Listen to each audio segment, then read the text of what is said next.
Diddy's arrest has sent shockwaves through the industry, and they're absolutely shook about their darkest secrets being exposed. You could call me Love. And Puff, where did that come from?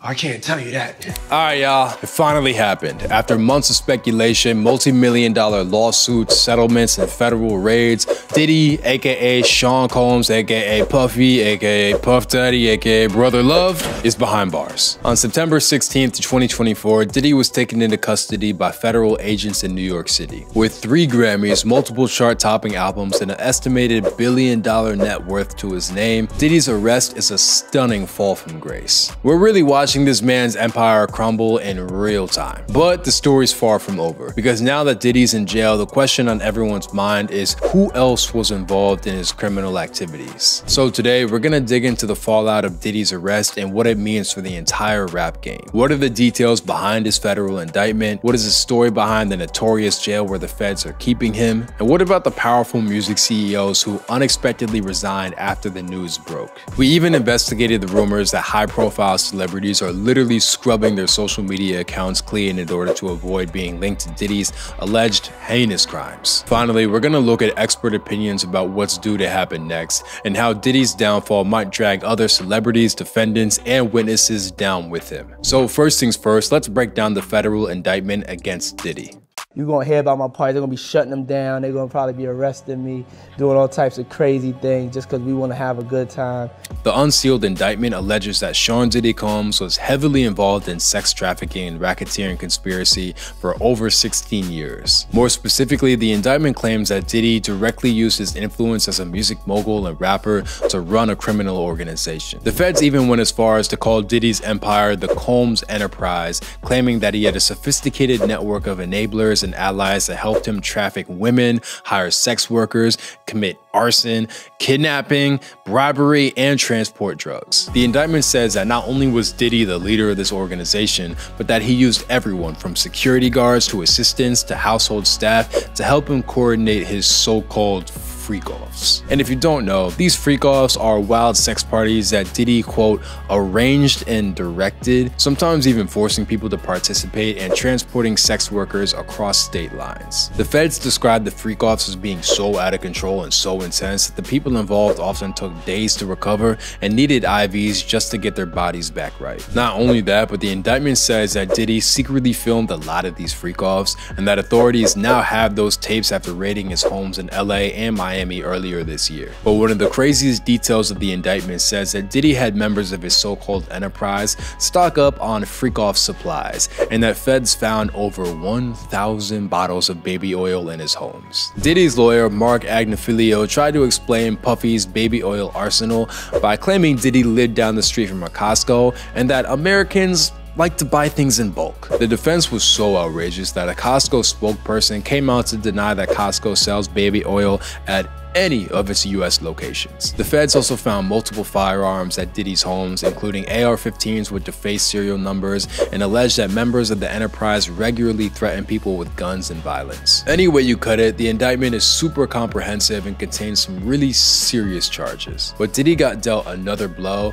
when the judge denied his legal team's bail requests. The judge tonight denying bail after prosecutors argued he's a flight risk who could potentially intimidate witnesses. Combs' defense team presented the judge with a pretty restrictive bail proposal, which included a $50 million bond, restricted travel, and surrendering his passport. However, the judge quickly shot down Diddy's attempt to be released from jail. Diddy's team even took another shot at getting Brother Love out on bail by spinning the block with another bond request. This time, they added additional stipulations, promising that Diddy would undergo drug testing and that female visitors wouldn't be allowed at his residence at all. And again, the judge denied the bail proposal and ordered Diddy to remain in jail. So Diddy's being kept at the notorious Metropolitan Detention Center in New York until his trial. The MDC has a reputation as being one of the most infamous jails in the country. It's been called a hellhole, and a former warden, Cameron Lindsay, even said it was the most troubled facility in the Bureau of Prisons. In recent years, inmates have been kept there in the dead of winter with no heat and electricity, and there's been numerous assaults, and deaths at the jail. Diddy's lawyers have been trying hard to keep him from staying at MDC because of how unsafe the conditions are. His lawyers wrote, just earlier this summer an inmate was murdered. At least 4 inmates have died by unaliving themselves in the past 3 years. Reports have surfaced that Diddy's jailers have officially put him on unaliving watch as he awaits trial, which means he's being closely monitored by guards. Well, if they put him on suicide watch, you had a right to nothing. No socks, no drawers, no t-shirt, no blanket, no sheets. You so naked in a cell as a crazy man. While sources say that placing high-profile clients on unaliving watch is standard procedure, reports also say that Diddy's mental state is unclear. Diddy's longtime op, Death Row Records founder Suge Knight, who himself is serving time in prison for voluntary manslaughter charges, commented on the situation, speculating that Diddy might very well be going through opiate withdrawals while locked up in MDC. After living the high life for so long, being imprisoned in a hellhole jail is definitely wreaking some havoc on Diddy's psyche. But the impact of Diddy's arrest is spreading to other parts of the entertainment industry as well. The day will come when we will name names other than Sean Combs, and there's a lot of names. But the names that we're going to name, assuming that our investigators confirm and corroborate what we've been told, are names that will shock you.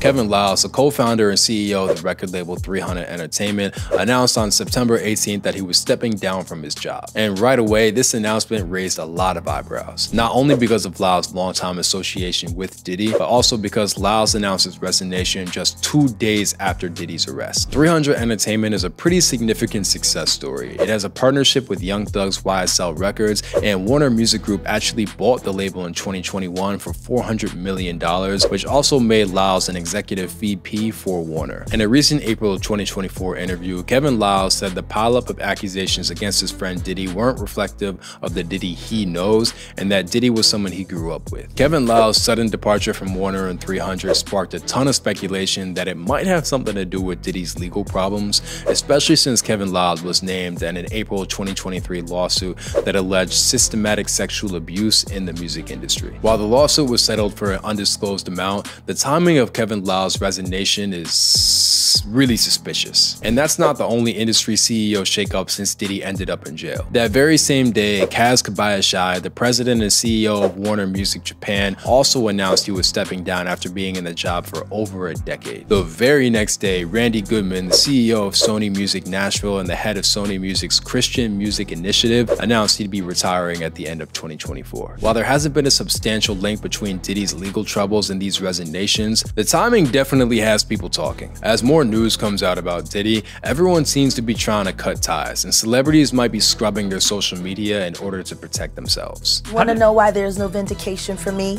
Because for 4 years, I've been screaming, not just Diddy, but Diddy and are monsters. In the aftermath of Diddy's indictment, fans noticed that Usher's entire X account had been wiped completely clean. On September 22nd, Usher posted a response that his account had been hacked and that the hackers erased all his posts, which people found suspicious and didn't really make much sense. After all, who hacks a celebrity account just to delete their old posts? A lot of fans are guessing that Usher's trying to distance himself from his association with Sean Combs, especially since their relationship dates back to Usher's childhood. When Usher was just 15 years old, he was sent to live in Diddy's house in New York while working on his debut album. And in an interview with Rolling Stone from 2004, Usher claimed that Diddy introduced him to sex and that he witnessed orgies while living in Diddy's house. While Usher hasn't been specifically accused of anything, it's very likely that he doesn't want people scrutinizing his relationship with Diddy now that his former mentor has officially been charged with crimes. Steve Harvey also attracted attention for deleting a 2017 tweet where he praised Diddy,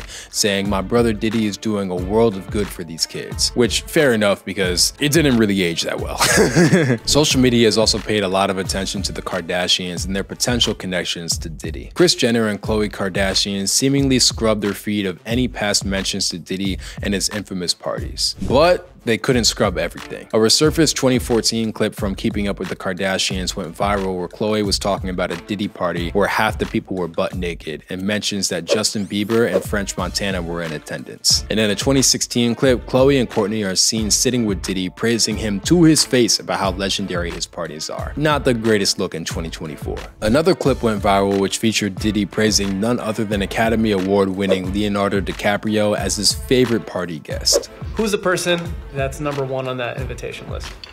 Leonardo DiCaprio. The speculation around Leo's association with Diddy led to Leo's spokesperson to issue a statement saying that he hadn't had anything to do with Diddy for years. Fair to say, a lot of people are nervous about being connected to Diddy's out-of-control behavior. But now that Diddy's trial is on the horizon, how many of them are going to be dragged into it? So I had nothing to do with Sean Combs' personal life, no interaction. That level, everything was strictly on a professional level. Diddy's legal team says they're pushing for a speedy trial and that Diddy himself is eager to testify. Mark Agnifilio, the same lawyer who claimed that Diddy buys baby oil from Costco, says he doesn't know if he could keep Diddy off the stand. While it's too early to confirm who will be testifying at the trial and what witnesses could be called, a lot of fans believe that Diddy isn't willing to go down alone and that he might drag a ton of other celebrities and high-profile figures with him. A lot of attention is focused on the so-called Diddy tapes that feds obtained during their raids. While information is still coming out, it pretty much seems guaranteed that Diddy has footage of other people participating in his freak-offs,